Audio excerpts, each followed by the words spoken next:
So this is the first Premier League game that we don't see. I mean, that Sergio Aguero is no longer in the squad, and that's something sad, that is a league legend. I think he's been here for almost or exactly 1 decade for Sergio Aguero. How long has he been here? I think it's already a decade, man. Yes, I think it's already a decade.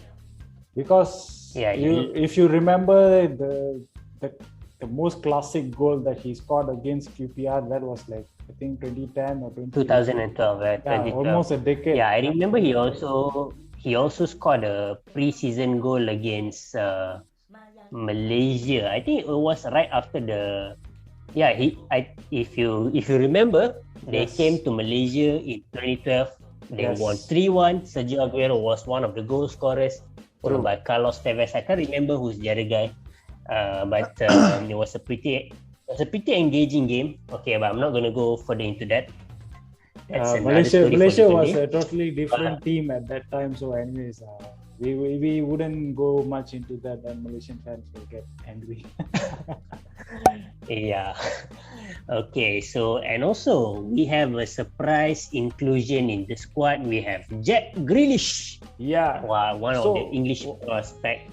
So Wahid, what do you think went wrong here? How come City could lose? I'm not saying that when you spend more than $1 billion, I think it's about 1.3 or 1.5 billion. I'm not saying that when you splash your money, you have very good players, you should win a game. I'm not saying that. Same goes to PSG. They have pretty good signing, the best signing of the decade, I would say. Signings. So what actually went wrong here? What do you think that went wrong? I'm not much of a tactician like some guys in our crew, like Sanjeev and all. But let me just say that they bought some players, they bought some good ones in fact. But let me just say, it's just Pep doing his thing. I mean, he experiments with the team. Of course, I mean, how many times has Ferran Torres start in the for Manchester City? I was pretty surprised also. Started for Manchester City, and it's actually causing a rift also, because Jesus is now questioning.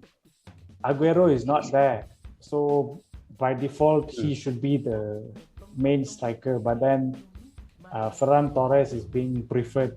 So that's pretty much a rift there also. So, but I gotta agree with you that pretty much in the early bit of the season, right? Pep tries with few players, like he puts in some new players. He tries with the team. He sees which team actually gels in well, and I think after a few games he'll just stick to that.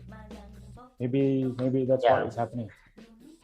If you remember the Centurion squad, the squad that wallops the shit out of the league once upon a time.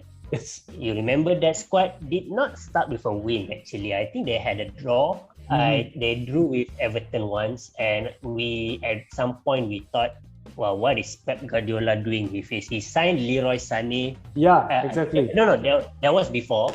But I remember he had Gabriel Jesus, he had Sergio Aguero, he had Kevin De Bruyne. David Silva was still playing at his best. Was it the time where Dzeko was there as well? Right?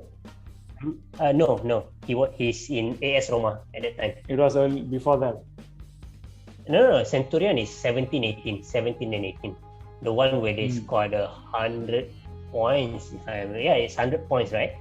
First time? Yes. Yeah, 100 points. Okay, so they started with... They did not start as impressive as we thought they were going to be starting with. But you know what happens afterwards? They went on a very long winning streak. They broke records. Yes. And it seems that nobody is going to stop them. Well, albeit some sides, including the great Manchester United and Liverpool, who stopped them in their tracks. That's going to be the only time I'm giving credits to Manchester United in this episode. Come on, man. Come on. But anyway, as my point here is, maybe this is a small hiccup to them. I mean, there's no shame losing to Tottenham Hotspur, even though even though they're not pushovers exactly, but this is pretty much the league. I mean, when you're on the top side, you're pretty much expected to beat anybody if you want to be at the top of the league, because this is the most competitive league in the world. I mean, a club as low as the 20th spot can beat number one spot. So you are pretty much expected to beat anybody. So as much as this is a disappointment to Manchester City, I mean, come on, it's the first game. They're gonna brush it off and say, okay, come on, we're just gonna focus on our next game. We're gonna beat like 5-0 or whatever, and then we're gonna start to run through the league like we used to. Yes. So that's what professionals do.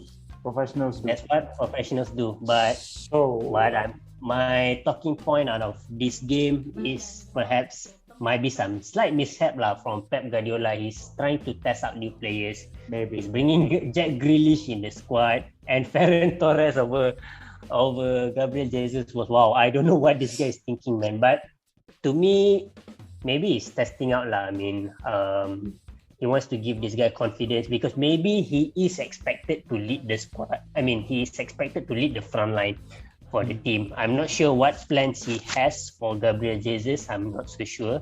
Maybe he's going to do some rotation like Pep always do, and that always screws up you guys fantasy Premier League. So I think this is just Pep being himself. Yeah.